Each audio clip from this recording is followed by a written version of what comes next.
You're calling from a 512 area code? Who are you? Where are you calling from? Tammy in Austin, Texas, but I go by @TheologyOP on Twitter. Hey, how you doing? Hey, Michael, I wanted to call yesterday, but I lost my voice this weekend. In fact, I'm taking out my cough drop right now. Oh, okay. I'm still hoarse today, and I'm sorry about that. No worries. Okay. I'm reading this because I'm nervous, and I want to make sure to get it right and make it quick. Okay. I'm an atheist, but I was raised in Texas in the Christian church. Sometimes on the show you talk about atheism and religion, but I don't think anyone there has my background or gets it quite the way I do. Mm-hmm. I want to try to help your listeners understand what's going on with guns and religious conservatives, particularly here in the South. Christian evangelicals don't believe you get to heaven by being a good person. You get there through the grace of God by accepting Jesus Christ as your personal Lord and Savior. Right. The whole turn the other cheek thing isn't really a thing because nothing is. No sin matters. No matter what evil you perpetrate or what atrocity you commit, if you're saved, it's all good. Right. You get to go to heaven, end of story. Mm-hmm. Another thing that they believe is that everything happens for a reason. You need to understand that they believe that every person who was murdered Sunday night in Vegas and every person who will be disabled because of the wounds they suffered and every person who will lose important parts of their life due to their injuries, all of them, every single one, God meant it to happen to. God is mysterious, and he has his reasons, and because he's God, they're perfect reasons. Mm-hmm. Another thing that you need to understand is that a terrifying number of these people believe that the world is going to end in their lifetime, and they're thrilled about it. It's a happy bedtime story they tell their children, how they're going to be raptured up to heaven to be with Jesus, and all the non-Christians are going to be stuck here and get tortured during the tribulation. You need to understand that for people who believe in these things, there is no such thing as an abomination that can't be fixed. Mm-hmm. For example, let's say you keep a gun in the house and your kid gets a hold of it and they accidentally kill themselves and their little friends. It doesn't matter. First of all, if you're saved, you're forgiven for being careless. Second of all, your saved kid and their little saved friends get to go to heaven faster than if it didn't happen. Third of all, God is going to fix everything up and straighten everything out up there. Isn't The that point is, unbelievable, folks? justice on earth is not important. It's one of the reasons they're so in favor of the death penalty, even after the work of the Innocence Project. It doesn't matter if you execute innocent people because God is going to fix it in heaven. Mm-hmm. I spent this whole weekend in East Texas with my family. They are all Trump. I met their friends who introduced themselves by saying, I'm 100% Trump. Nice to meet you. What the fuck am I supposed to say to that? I'm 100% not. Nice to meet you. Obamacare has literally saved my life this year. 2017 is the first time I've had insurance since I was a military child dependent, and I'm older than dirt. My family knows all of this. They know I'm being cared for now. They know that I have incurable conditions that are now documented as pre-existing. They know what's going on with the Republican repeal efforts. My 27-year-old niece, a Christian who loves me, sat at the kitchen table and told me, I'm healthy. I shouldn't have to pay more because of sick people. All I care about is that my insurance is cheap. If that means you don't get to have any, I'm good with that. I need you and your listeners to understand that it never occurred to her that as a Christian, she ought to say something other than that. It may have flashed through her mind that that kind of selfishness is sinful, but it doesn't matter because she's saved. So Anyway, I if you hear. Yeah. Oh no, you want how? Yeah, go ahead. You can. I just yeah. want to say, if Yeah. you guys ever want to talk about Southern Christian evangelicals, Mm-hmm. and you need somebody who knows that world because they grew up in it and their family is still in it, I'm your man. At least I sound like one today with my hoarse voice, and that's it. Oh well, I mean, first of all, just on a personal level, I thought I had some assholes in my family. My family are not assholes. No, I'm sorry. I shouldn't have said. Well, I They're mean, brainwashed. yeah, they're okay. Fair enough. They're brainwashed. I guess If I could I put don't them have on an brown island rest. away People from have Fox News jerks. and other maniacs for a year, Mm-hmm. they would revert back to their normal human selves and become, I think, more like me. Yeah. I believe that. If I Yeah. didn't believe that, I'd go bonkers. Yeah, fair enough. I mean, I think that there's no doubt that strain. I mean, I don't know it personally, but this is why What I want to be clear that just as with Islam, I don't like making categorical statements about any religion, not because I'm being PC or something. It's just literally not correct. There are many different strains and varieties and ways of practicing these things, whether we buy their teachings I'm or talking not. about your But no, Southern Christian I know what you're talking. evangelicals, your I Baptists. know what you're talking about, and I think that you're exactly right, and that a lot of people, when they sort of cluelessly say, like, how could somebody say that they're a Christian, and fill in the blank, in that belief system, you're exactly right. It has nothing to do with moral conduct. It certainly has nothing to do with love or forgiveness or kind of working in this world to correct injustice or any type of spiritual cultivation. It's just simply if, like, an imaginary friend says you're cool and good to go and everything else is fine and everything else has been scripted. And it obviously, there's a reason in my mind why a lot of money and a lot, I mean, you always see parallels in these things, though. It's a different thing, but in Papadoc in Haiti and Duvalier, when they were running the country as a kind of fascist, cruel dictatorship, it also made sense that there were certain types of, like, religious revivals that the government promoted that Yes. did promote very Yes. narrow. So there's always a material condition behind it, and I think that you're right. It's obviously just like varieties of Islam, or we're seeing it in Burma with certain types of Buddhism. Religion is weaponized by business interests and fascists, and there's big markets of people that want to buy into fairy tales for whatever psychological, cultural, whatever reasons, and it's a big problem, no doubt. And I'm sorry you have to deal with it firsthand, and I'm very glad that we've so far been holding off these fucking ghouls that want to take your health insurance.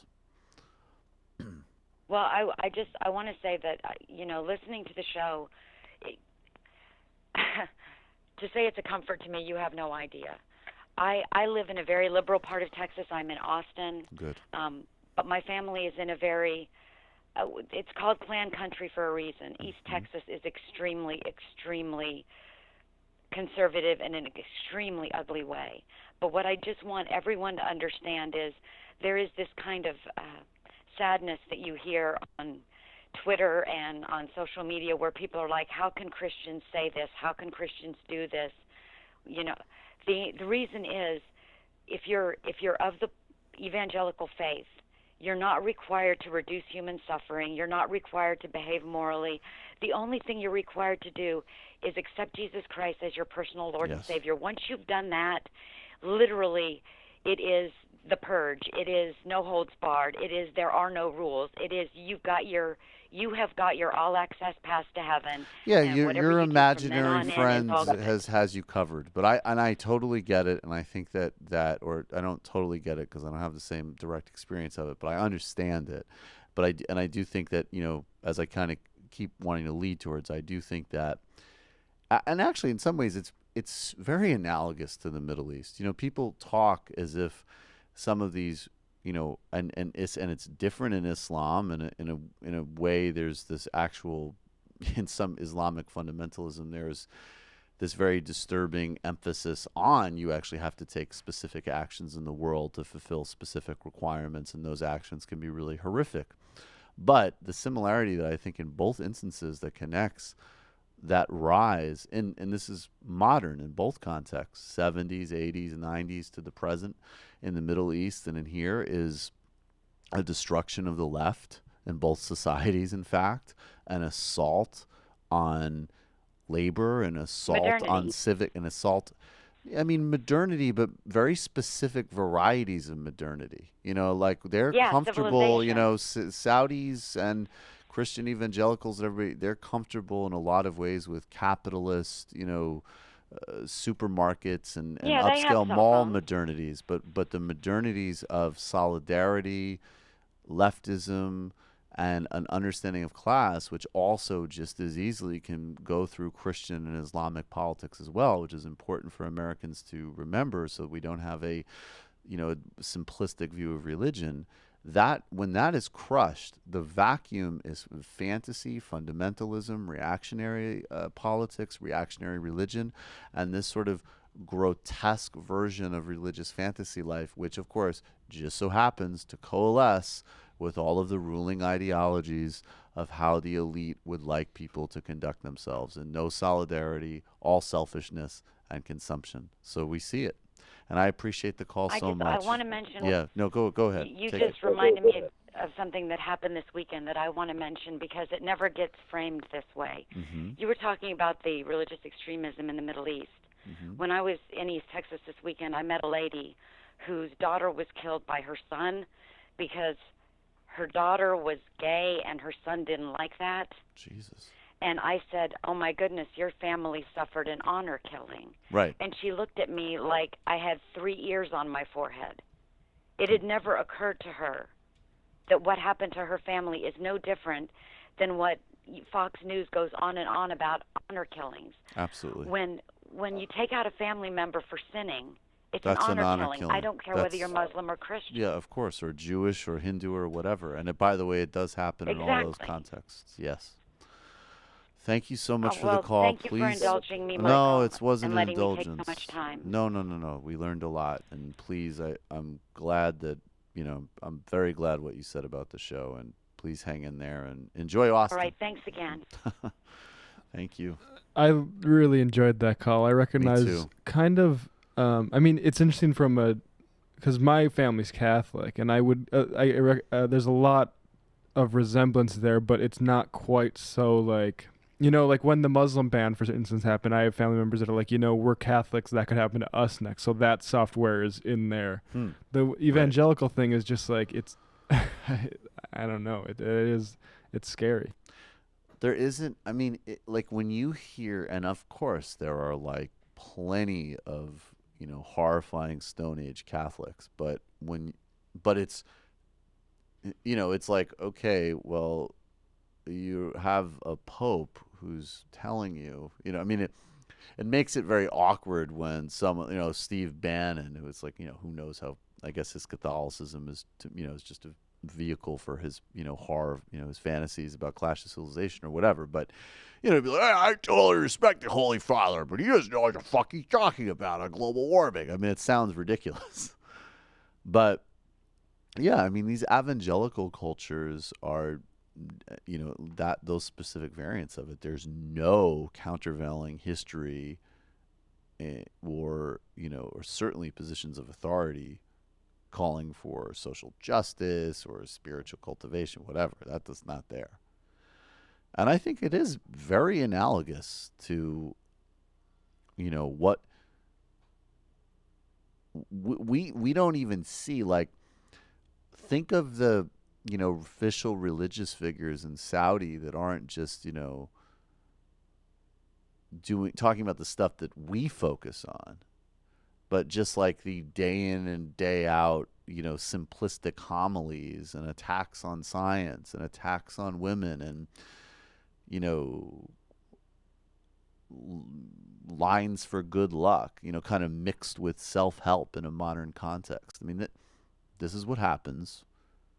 And this is why, not to go too far on the tangent, but this is again why that whole new atheist thing is so frustrating, because it's like you're identifying some legitimate problems while never getting anywhere near the source of them, while claiming that you're at the source of them. And that is literally the only way of understanding these complicated social organisms, which is what religion is.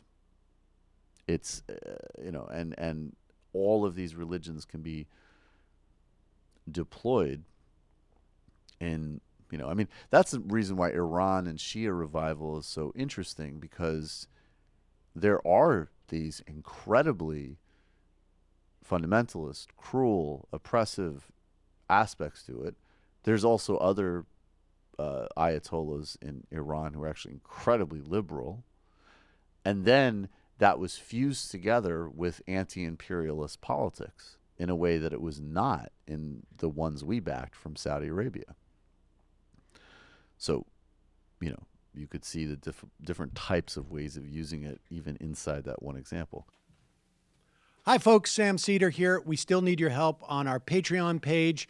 YouTube ads have come back, but not nearly as much as we had before. So if you can help us out, any little bit helps. Head over to our Patreon page right at this URL, and you'll help us keep helping you by making videos